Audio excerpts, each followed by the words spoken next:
নমস্কার বন্ধুরা, মিমিস কিচেনে আপনাদেরকে আরেকবার স্বাগত জানাই। আজ আমি আপনাদেরকে খুব একটা সাধারণ রেসিপি, সবার বাড়িতেই হয়, আলু পোস্ত, টমেটো আলু পোস্ত বানিয়ে দেখাবো। এর জন্য টমেটো, আলু, পোস্ত আর নিয়েছি 5 ফোড়ন শুকনো লঙ্কা। এখানে আমি 3টে বড় মাপের টমেটো নিয়েছি, এটা একটু টকটক হবে পোস্তটা। এবার আমি কড়াইয়ের মধ্যে তেল দিয়ে দিলাম আর দিয়ে দেব 5 ফোড়ন আর শুকনো লঙ্কা। ফোড়নটা গরম হওয়া অবধি অপেক্ষা করতে হবে। ফোড়ন গরম হয়ে গেলে আলুগুলো আমি ওর মধ্যে এক এক করে দিয়ে দেব। কারা কারা টমেটো আলু পোস্ত বানিয়ে খেয়েছেন অবশ্যই কমেন্ট করে জানাবেন।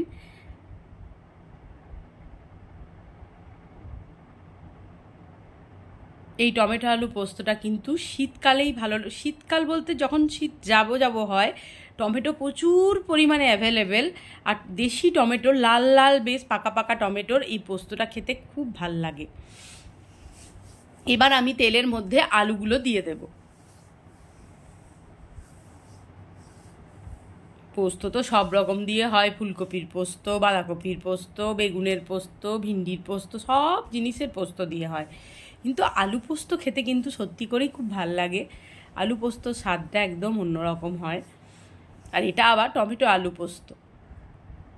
যারা বানিয়ে খাননি একবার অবশ্যই আমার অনুরোধ রইল, এইভাবে একবার টমেটো আলু পোস্ত এই সময়েই বানিয়ে খাবেন, দেখবেন খুব ভালো লাগবে। তার সাথে বিউলির ডাল লাগবে। আর আমরা বর্ধমানের লোকেরা পোস্ত প্রিয়। বর্ধমানের যারাই থাকেন জানবেন যে বর্ধমানের লোকেদের পোস্ত চাই, মাংস হলেও পোস্ত আমাদের, এরকম ব্যাপার। এবার আমি 3টে টমেটো দিয়ে দিলাম গোটা, শুধু পেছনটা ছুরি দিয়ে আমি কেটে বাদ দিয়ে দিচ্ছি, বাকি গোটাই আছে। কারণ টকটা আগে বেশি দিয়ে দিলে, কেটে দিলে আলুটা সেদ্ধ হবে না, তাই জন্যে ওরকম গোটা গোটাই দিয়ে দিতে হবে।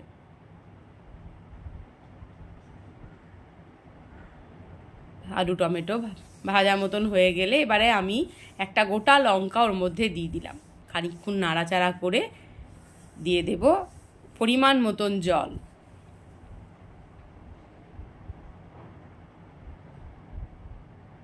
এটা কিন্তু শুকনো শুকনো হবে না, এটা একটু ঝোল ঝোল হয়।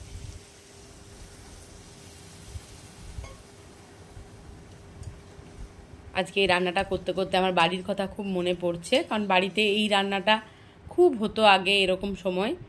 আমার মেজো মা, আমার মা, সেজো মা, এরা সবাই এই পোস্তটা খুব করতো। তো আজকে রান্না করতে করতে আমার ওদের কথা খুব মনে পড়ছে।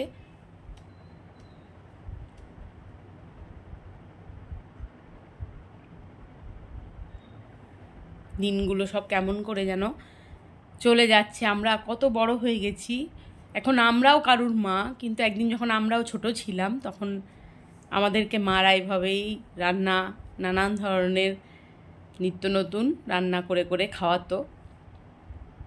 এখন সেই জায়গাটা আমাদের হয়ে গেছে।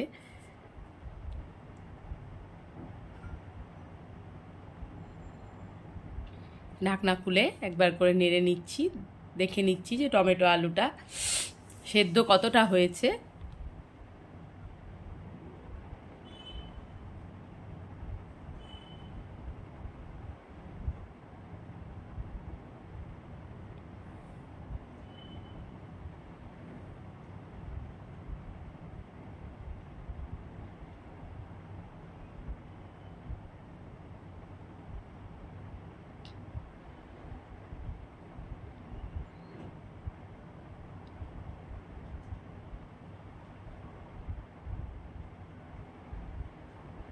এবার খুন্তি দিয়ে আমি একটু দেখে নিচ্ছি, টিপে টিপে দিচ্ছি একটু টমেটোগুলো, যাতে একদম মিশে যায় এবারে আলুর সাথে।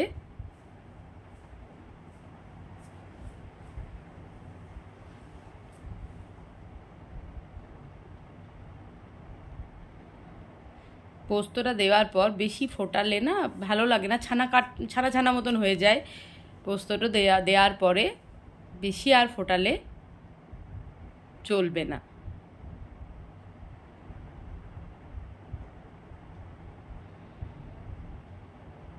দেখুন কেমন একটা লাল রং হয়েছে পোস্ত আলুর।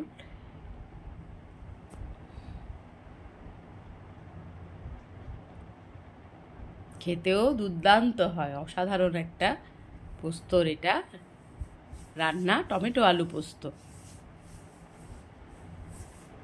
এরপর আমি বেটে রাখা পোস্তটা ওর মধ্যে দিয়ে দিলাম,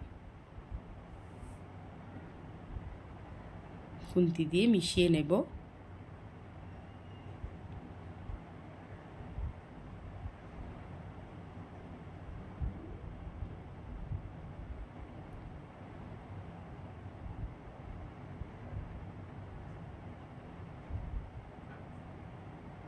ব্যাস তৈরি হয়ে গেছে আমার টমেটো আলু পোস্ত।